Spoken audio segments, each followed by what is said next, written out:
Hola mis queridos hermanos, soy Arturo Medina y me da gusto saludarte y también quiero invitarte para que tú hables y cuentes tu testimonio. Todos nosotros tenemos un testimonio porque el Señor ha hecho grandes maravillas en nuestra vida, pero posiblemente tú tengas un testimonio ahí guardadito y no lo quieras contar. Pues yo te invito a que lo hagas, a que no tengas miedo, no seas cobarde, sal ya de ese rincón y atrás de esa pantalla hay un testimonio que tiene que ser escuchado por mucha gente y ese testimonio es el tuyo. Dios está esperando lo mejor de ti, así como Él te respondió cuando tú le hablaste y te sanó y te levantó, ahora Él está esperando que tú hables. Así que ahí está el número de teléfono. Ahí está la información para que nos llames, lo editamos, lo grabamos y lo sacamos al aire. Mucha gente lo va a escuchar, mi hermano. Y ahora, ¿quieres escuchar un testimonio que un valiente contó? Pues prepárate, abre tus oídos y tu corazón porque comenzamos. Hola mis queridos hermanos, bueno pues ya estamos listos aquí para escuchar un nuevo testimonio. En esta ocasión es un testimonio que nos llega desde Cuba y tengo en la vía telefónica a mi hermanito Roosevelt. ¿Cómo está, hermanito Roosevelt? Buenas tardes, ¿cómo está usted? Y muchas bendiciones para todos los que están escuchando el programa. Muy bien, hermano. Antes de comenzar con su testimonio, quisiéramos preguntarle cuál es su nombre completo, de dónde es usted originario y cuántos hermanos tiene. Mi nombre completo es Rubén Joaquín Machado Pérez. Tengo 9 hermanos y soy de la región central de Cuba, de la provincia de Camagüey. Muy bien, hermanito Roosevelt. Pues ahora sí le vamos a pedir que nos cuente un poquito de su pasado, su niñez, su adolescencia. Díganos quién era Roosevelt antes de encontrarse con Jesús y cómo es que usted tuvo ese encuentro con el Señor. Adelante, escuchamos su testimonio. Bueno, comenzaré por decir que soy de una familia muy bonita, una familia de campo, donde me crié en una finca. Aquí en Cuba se le dice finca cuando se vive lejos de la ciudad o una localidad de pueblo. Ahí ya, aunque no íbamos a ninguna iglesia, sí tuve la enseñanza de la fe por la parte de mis abuelos paternos, porque vivíamos con ellos en la finca. Como todos saben, en Cuba, a partir del año 1959, la religión fue casi prohibida y censurada, y realmente la mayoría de las personas no iban a la iglesia y no se bautizaban por los problemas que podían tener las personas en el trabajo, en los estudios y otros problemas más que se derivaban de cualquier tipo de ser religioso. Yo me crié en el campo y entonces la abuela mía era una persona de mucha fe. Y ahí aprendimos, tanto los hermanos como yo, lo que era Dios. Nos enseñaron nuestra fe en Dios, nuestra fe a la Virgen. Y así caminamos. Ya cuando yo cumplo los 17 años, ya yo realmente me voy del monte. Voy para la casa de mi abuelo en el pueblo de Cascojo. Ahí ya yo tuve la oportunidad de comenzar en una comunidad religiosa. Pero la primera vez que yo entré a una iglesia no fue en mi pueblo, realmente fue a 20 kilómetros en la parroquia de Guaymas. Una noche yo andaba con otros jóvenes y estaba sentado en el parque y sentí la necesidad de entrar al templo. Fue la primera vez que yo entré al templo. De hecho, entré escondido porque realmente la religión era prohibida y entonces en mi pueblo realmente me veían. Ya después me dispuse, sí fui a la iglesia de Cascojo, San José, y ahí me empecé a formar. Fui bautizado y confirmado. Cuando yo me acerco a Dios, ya yo tenía una fe algo madura, en el sentido de que yo con 12 o 13 años yo me arrodillaba y oraba a Dios por enseñanza de mi abuela. Ya yo recibí el bautismo, la preparación del bautismo, de la confirmación, ya en la década del 90. Yo quería ir al cobre. El cobre en Cuba es el santuario de nuestra patrona, que es la Virgen de la Caridad. 3 días antes, yo voy a casa de una persona y esa persona me dijo, parece que la persona practicaba algo de espiritismo o algo de eso, que yo iba a dar un viaje largo, que no fuera porque me iba a pasar una cosa mala. Yo no le hice ese caso. Unas amistades de mi comunidad religiosa me invitan, era un domingo, a una cena. Yo voy. Cuando yo regreso a eso de las 9, casi a las 10 de la noche, yo me empiezo a sentir mal. De ahí voy para el policlínico y de ahí ya me mandan para el hospital porque según el primer diagnóstico era apendicitis. Sin embargo, en el hospital, el cirujano que estaba de guardia no diagnosticó eso y dijo que era un cólico nefrítico. Realmente ya yo a las 12 del día estaba muy mal, con muchos temblores de suelo y dolor y vómito. Realmente me vinieron a operar, a realizarme la cirugía en martes. Y ahí fue donde ya yo empecé a agravar mi salud. Porque después de la operación yo me sentía mucho más mal que antes. Entonces mi familia realmente muy preocupada. Le exigieron a los médicos explicaciones y ellos decían que yo era cobarde. Y entonces lo que hacían era caminarme por todos los pasillos. Así llevaba días, la familia me muy mal, yo muy mal, porque el dolor se iba agravando después de la operación. Ya yo a los 7 días me retiran los puntos, pero sin embargo yo me agravo. Me agravo como a la 1, a las 2 de la mañana, donde yo pierdo la voz, empiezo a vomitar. Mi familia ya se aparecen casi todos los hermanos míos, los primos míos, y buscan a los 4 médicos. Y entonces los médicos le dijeron que no sabía lo que yo tenía. Entonces ya yo me pongo grave ahí.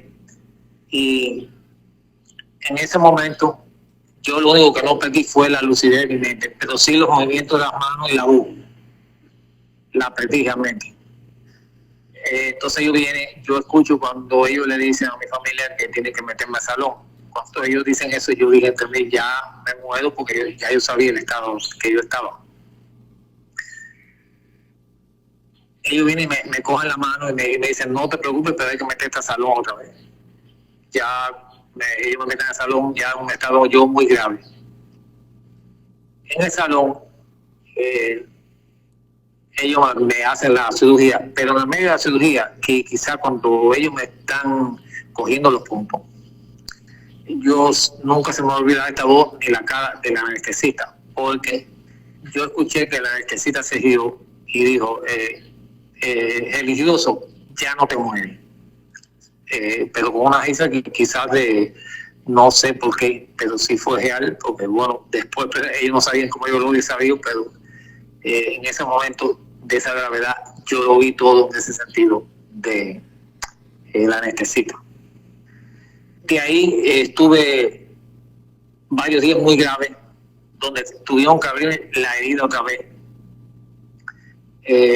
y la herida me la dejaron abierta y me fui recuperando así, pero quedé con una secuela, que ellos decidieron operarme al año otra vez.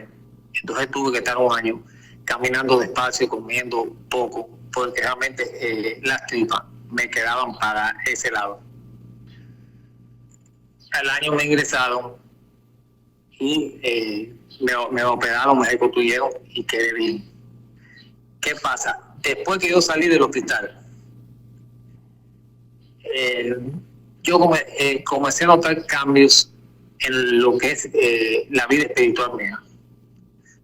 Comencé a tener cambios de como que veía y me decían cosas que iban a pasar y pasaban realmente pasaban. Yo era una persona, o soy ortodoxo en el sentido de que soy muy lector de la Biblia y muy afín a la oración. Siempre me ha gustado llevar la fe con el conocimiento. ¿Qué pasa? Que en ese momento que quizá la falta de experiencia, la falta de compartir el testimonio, realmente no tenía conocimiento mucho de los milagros.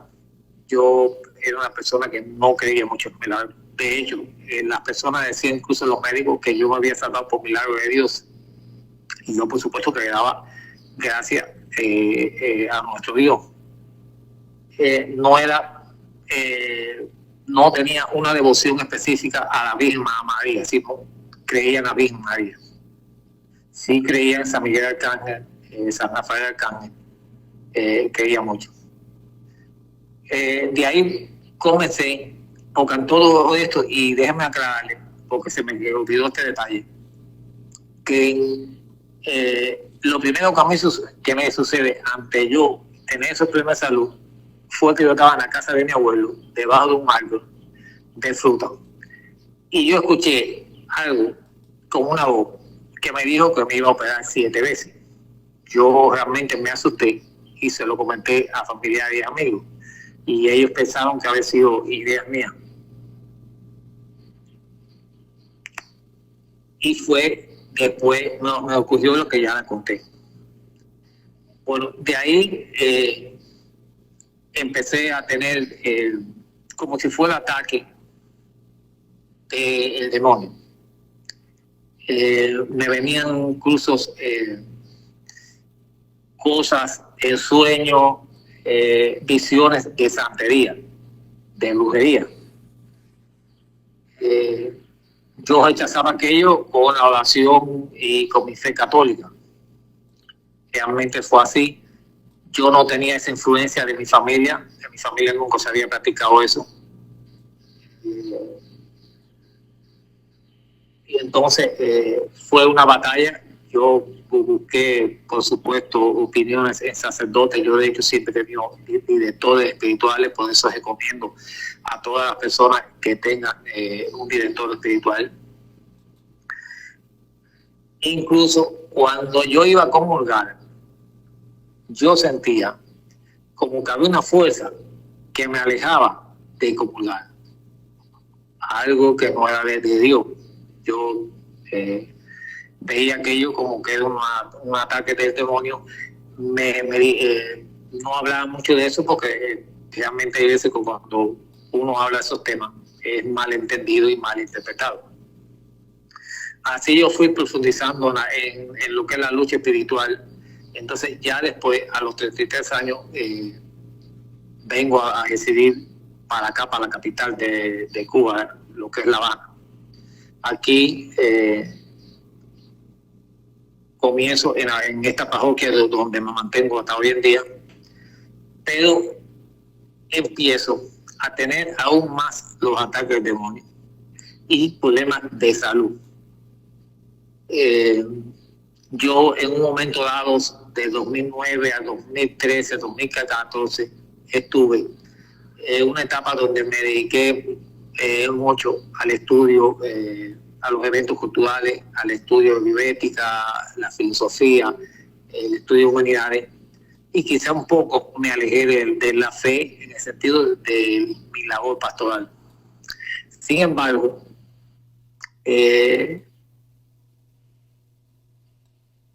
comencé problemas de salud.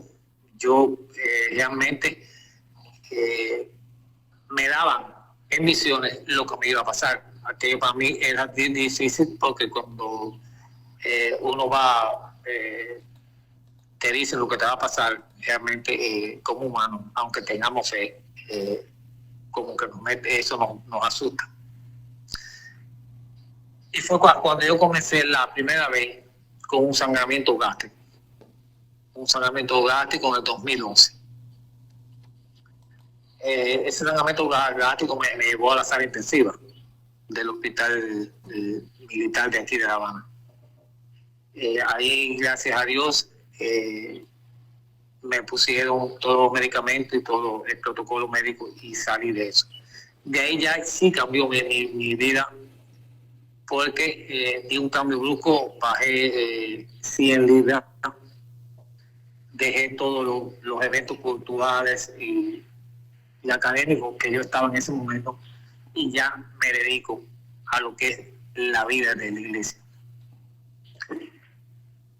Y ahí es cuando comienza mi experiencia espiritual de verdad donde doy gracias, yo digo que soy hijo de la misericordia de Dios y a la intervención de la Virgen. ¿Por qué le digo esto? Porque, como le digo, yo creí en la Virgen María, pero no tenía devociones así particulares. Y es cuando yo comienzo por revelaciones de la Virgen.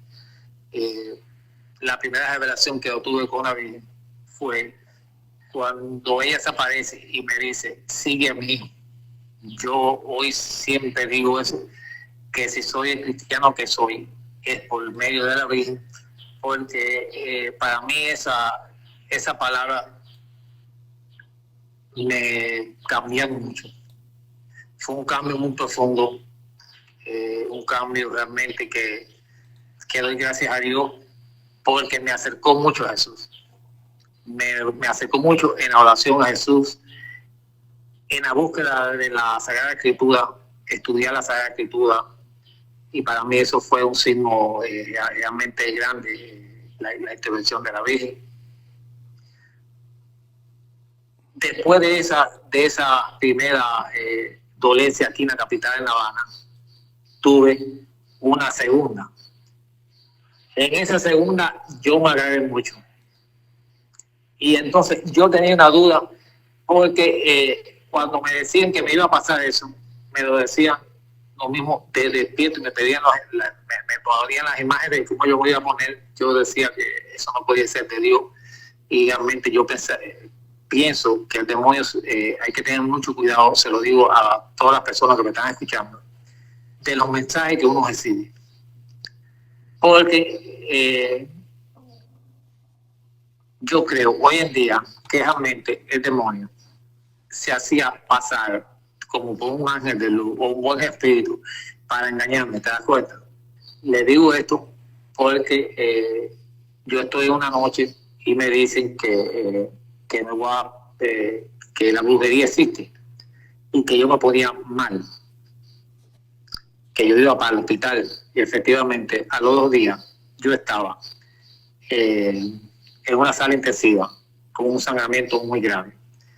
Realmente cuando estaba en una sala, yo tuve la revelación de la divina misericordia de Jesús. Realmente mi familia, los médicos estaban muy preocupados, pero yo, dentro de la gravedad que tenía, me decían, Dios va a tener misericordia de ti.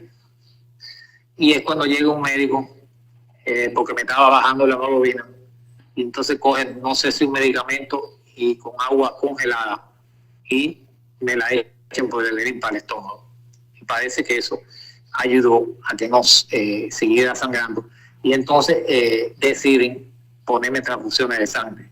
Yo era una persona de hemoglobina alta, y yo vi realmente la imagen de la divina misericordia desde el cielo, que venía hacia mí, que me salvaba, que estaba conmigo. Porque le aclaro que yo era algo escéptico a las transfusiones de sangre, esas cosas, por problemas que había leído, que había escuchado.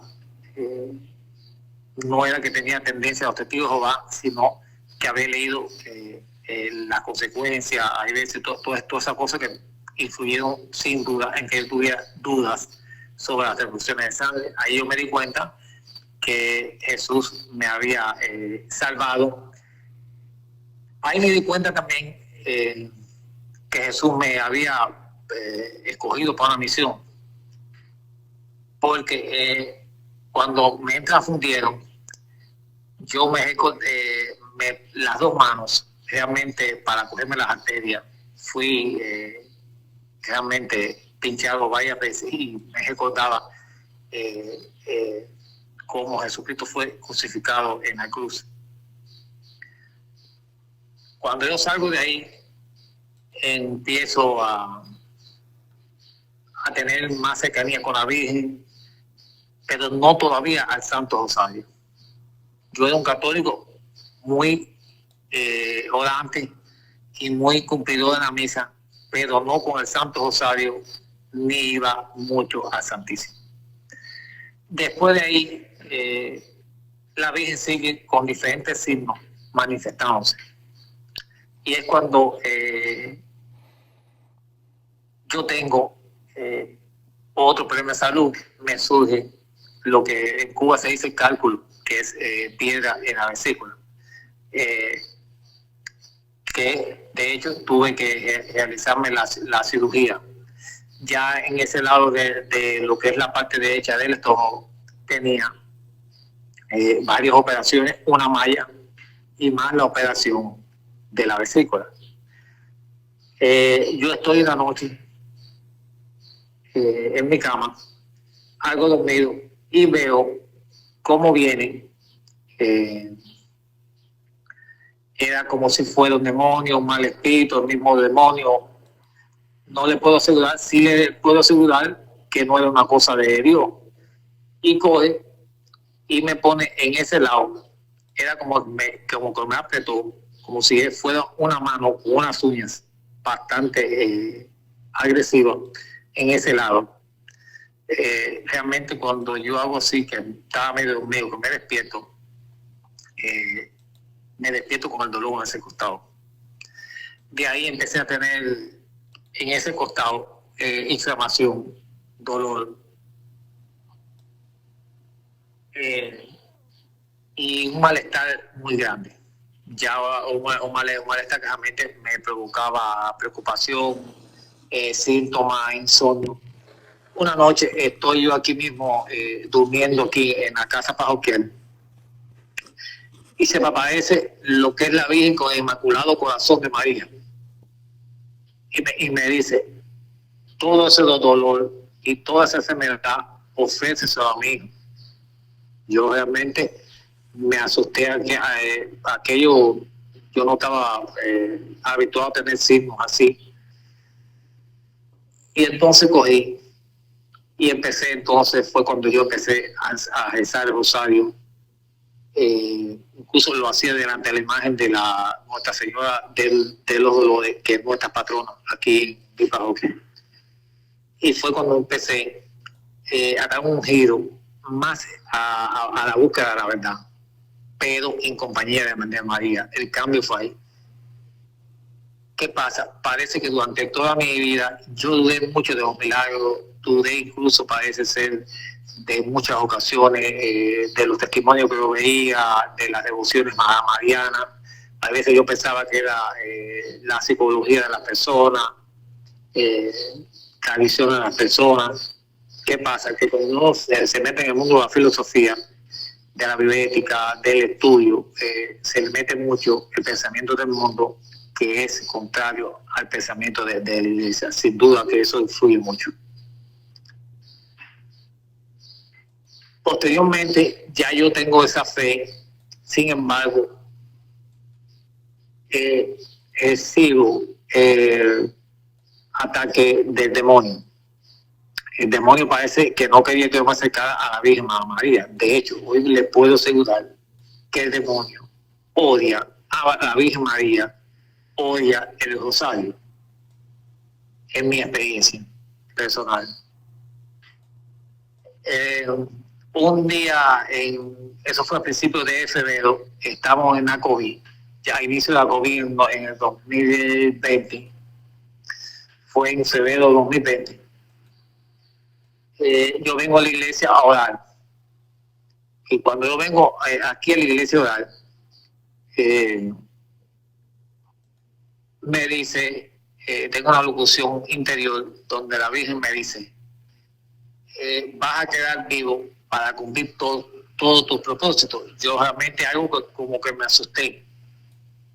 Esto fue un domingo y ya el martes yo estaba ingresado. Se me hizo una obstrucción parcial. Realmente me vi muy mal. Ahí los médicos me tiraban, me querían tirar placa. Me pusieron Ledin, aquello era bastante mal. Me vi porque el estómago se inflamó mucho. Los vómitos eran, a pesar de los medicamentos que me estaban poniendo, eran muy constante. Ellos no se explicaban cómo Colerín yo vomitaba. Entonces ellos querían hacerme placa, porque si me tenían que meter al salón a realizarme la cirugía. Pero a mí me decían, Dios se revelaba y me decía que no me iban a hacer placa y que no me iban a operar. Yo, por supuesto, la oración para mí es importante y de mi familia. Y es cuando yo empiezo a progresar, a mejorar, y no se lleva, porque cada vez que iban a buscarme para hacer la placa, algo sucedía que no podían hacerme la placa. Dios no permitió que me hicieran la placa, me imagino yo, porque si me hacen la placa, quizá me hubieran metido salón. Yo me afejé mucho en la divina misericordia y a la Virgen María. Para mí era importante eso. Eso fue lo que me sostuvo. Y yo empiezo ya a mejorar y me dan el alta. De todo eso, como consecuencia de todas esas dolencias que tuve debido a una gastritis erosiva, debido a una bacteria, se me hizo una estenosis. Esa estenosis anal me provocó esa obstrucción parcial. Yo no lo sabía, aunque ensuciaba la heces fecales muy finita. Entonces tuve que estar 2 años ensuciando, en vez de sentado a una taza, en cuclilla y con dieta. Y yo orando mucho, pidiendo mucho, vino la COVID, las complicaciones de los hospitales, que se dejaron hospitales, los recursos disminuyeron. Yo con mucha fe, haciendo la dieta, ensuciando cuclilla, hasta que finalmente Dios me escuchó y me realicé la cirugía. Gracias a Dios todo fue un éxito. Yo le prometí a la Virgen de la Medalla Milagrosa y al Inmaculado Corazón de María que iba a la iglesia de la Mercedes aquí en la ciudad de La Habana a hacerle un rosario cuando ya yo estuviera bien, y así lo hice. Si le cuento todo esto es para que vean la grandeza de nuestro Dios, que hay que confiar en nuestro Dios. A ver, Dios permitió todas esas pruebas, permitió que incluso los demonios me atacaran para que yo aumentara mi fe y para purificar mi alma. De hecho, cuando yo llegué aquí a La Habana, hubo un momento que como el demonio me daba cosas de adivinación, por eso vuelvo y recalco, tenemos que tener los cristianos mucho cuidado con las revelaciones privadas, con los signos que nos puede dar, porque hay veces que no es de Dios, hay veces que el demonio te da. ¿Cómo le llegaban? Signos de adivinación y revelaciones para engañarte y llevarte a la santería, llevarte a la brujería, llevarte a la nueva era y llevarte no sé a cuántas cosas más. Hermanito. Lo puedo decir con propiedad. Sí. Hermano Roosevelt. Lo puedo decir. Sí, hermano. Dime. ¿Cómo le llegaban esas revelaciones? ¿Cómo le llegaban eso que usted, que de alguna manera sabía que no estaba bien? ¿Cómo pasaba eso? A ver, porque me daban como que yo tenía un don, que tenía que ayudar a algunas personas. Y yo iba, me decían, y dile a esta persona esto que le está pasando y esto y esto. Y yo solo decía, y era cierto. Y las personas me empezaron a ver como que yo era espiritista santero. Y yo rápidamente, con un director espiritual mío, el padre Quirilo, que es agustino, me dijo, no, eso no es así. Y yo empecé a combatir esas revelaciones con la palabra de Dios. Porque en esas mismas revelaciones, el demonio quería alejarme de la iglesia, sin duda. Y es cuando yo empecé a definir que no eran de Dios. ¿Te das cuenta? Entonces también cuando me iban a pasar que me puse varias veces mal, lo que he contado anteriormente, me lo revelaban unos días antes. Y para mí aquello me ponía mal porque ya yo sabía lo que era estar mal en una sala intensiva. Y yo decía, esto no puede ser de Dios. ¿Qué pasa? que quizás Dios lo permitió porque para purificar mi alma, para que yo fuera más espiritual, para que me acercara más a Él. Realmente es así, pero sí, realmente sí le digo a todos los que me están escuchando que siempre hay que buscar la verdad en las revelaciones, porque realmente yo tuve el ataque del demonio, me daba signos de adivinación, pero me alejaba de la iglesia. Si yo sigo los signos de adivinación, sencillamente me hubiera convertido en un santero o un espiritista y hubiera dejado a la iglesia católica y al final iba a ir al infierno. Es lo que le puedo comentar sobre eso.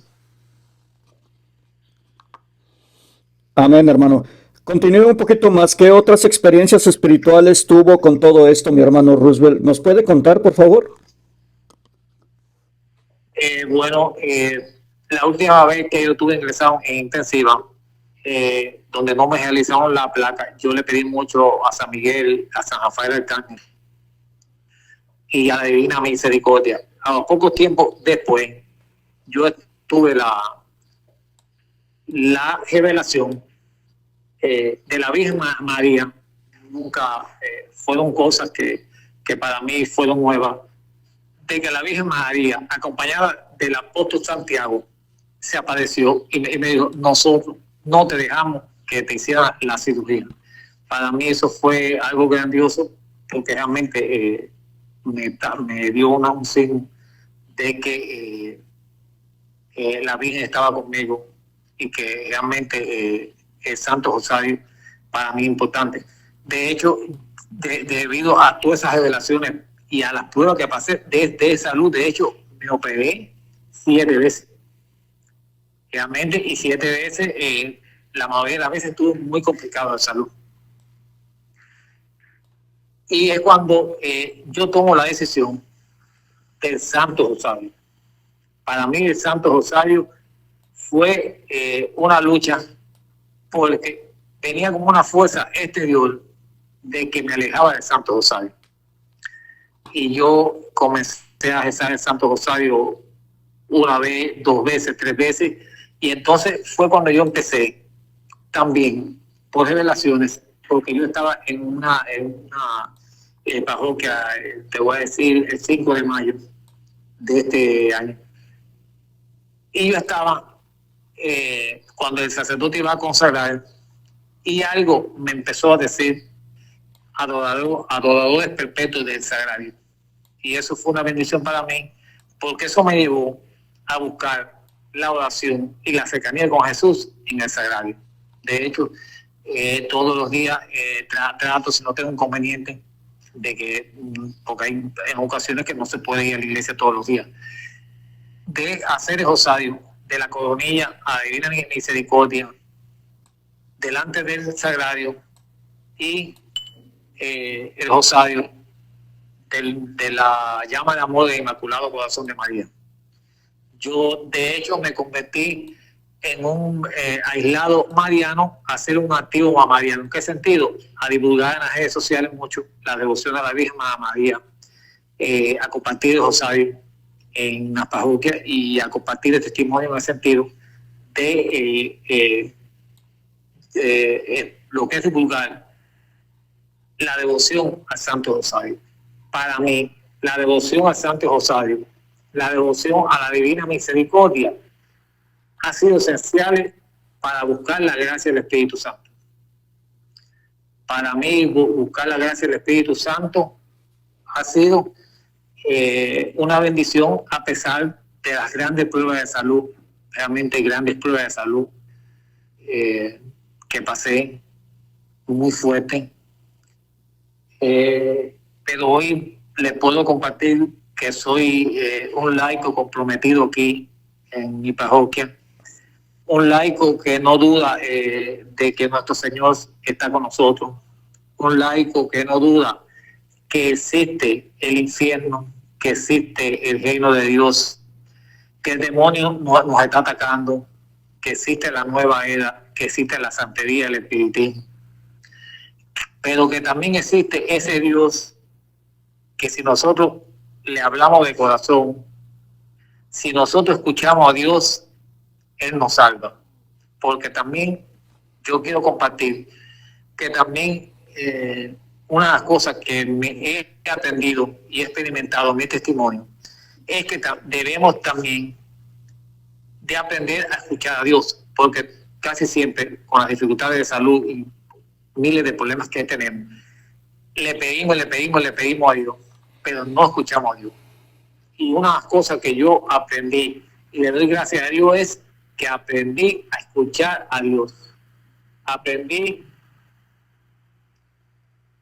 a escuchar a Dios, qué Dios quiere de mí, cuál es su propósito conmigo. Porque en la mayoría de ocasiones nuestros propósitos y nuestras mentes no es la voluntad de Dios. Y entonces hay que aprender a escuchar la voz de Dios y a someternos a su voluntad. ¿Qué pasa? Cuando el diablo ve que hay dudas en nuestra fe, sea por debilidad en nuestra oración o por estudio del mundo, porque lo vuelvo a recalcar. A ver, el estudio es importante en la persona, pero cuando el estudio del mundo nos lleva a buscar la sabiduría en el mundo, sencillamente nos alejamos de la sabiduría de Dios, y eso no es saludable. En mi persona, en mi testimonio, lo puedo compartir así.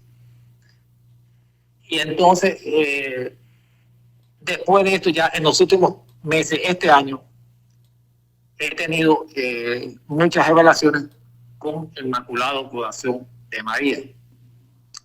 De hecho, soy un ferviente voto del Sagrado, del Inmaculado Corazón de María, porque se ha manifestado en mí, se ha manifestado en sí, donde yo he sentido en locuciones interiores que la Virgen me alienta y me acompaña hacia el camino de Jesús. Para mí ha sido muy importante eso, porque si soy un cristiano firme, donde he buscado la apologética, donde he buscado la sabiduría de Dios, donde he buscado la ayuda de mis directores espirituales, ha sido porque la Virgen me ha acompañado. Eso sí se lo puedo asegurar, hermano. Usted que está en Cuba, ¿qué tanto está fuerte allá para ustedes combatir todo eso de la santería y todo lo de la magia? ¿Es muy fuerte eso allá, hermano? Uno de los problemas que tenemos aquí en Cuba y creo que en otros países de Latinoamérica es que tristemente muchas personas, incluso dentro de la Iglesia Católica, buscan, cuando tienen un vacío espiritual, un problema espiritual, buscan lo que quizá la Iglesia en esos momentos no le dé, por culpa de los laicos que no damos testimonio o de los sacerdotes. Buscan eso que les falta en la santería, en el espiritismo. Aquí en Cuba hay muchas sectas de origen africano, incluso de religiones hinduistas y budistas. Y realmente es algo complicado, porque aquí se dice sincretismo religioso. De hecho, cuando hay una procesión cristiana en Cuba, procesiones de la Virgen o de cualquier santo, le puedo asegurar que más del 60% de las personas que van son sincréticas.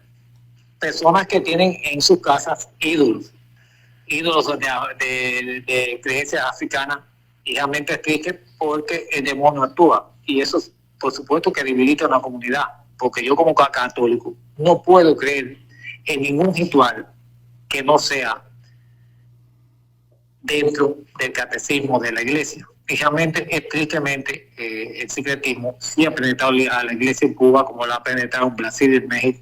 Eso se sabe. Y entonces, ¿cómo podemos combatir eso? Con nuestros testimonios, enseñando a las personas que entran, ayudando a esas personas, compartiendo con esas personas y acogiendo, y poco a poco esas personas van dejando, con la bendición de Dios y la ayuda del sacerdote, de la comunidad, dejan la santería. Pero realmente es difícil, porque cada día, como la situación económica, las sociedades son vulnerables. a todas esas creencias primitivas que realmente no es una cultura.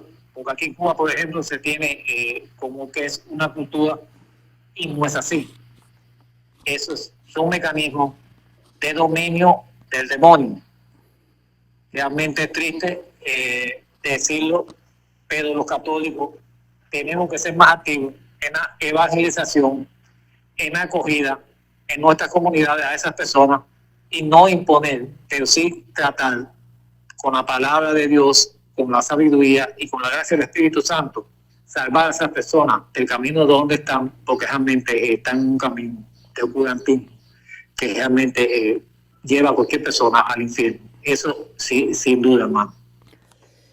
Amén, hermano Roosevelt. Le quería preguntar también cómo es que usted encontró este canal y qué tanto le ha ayudado este canal. Esto es para las personas que todavía no dan su testimonio y que podrían ayudar a mucha gente. Cuéntenos, por favor.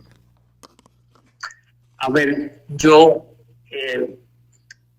cuando en Cuba internet no hace mucho tiempo, recuerda que Cuba fue uno de los últimos países que el internet empezó a funcionar, porque como sabemos vivimos un sistema comunista donde se prohíbe la religión, donde aquí en Cuba no hay elecciones, no hay derecho a manifestarse, ni a opinar, ni a nada.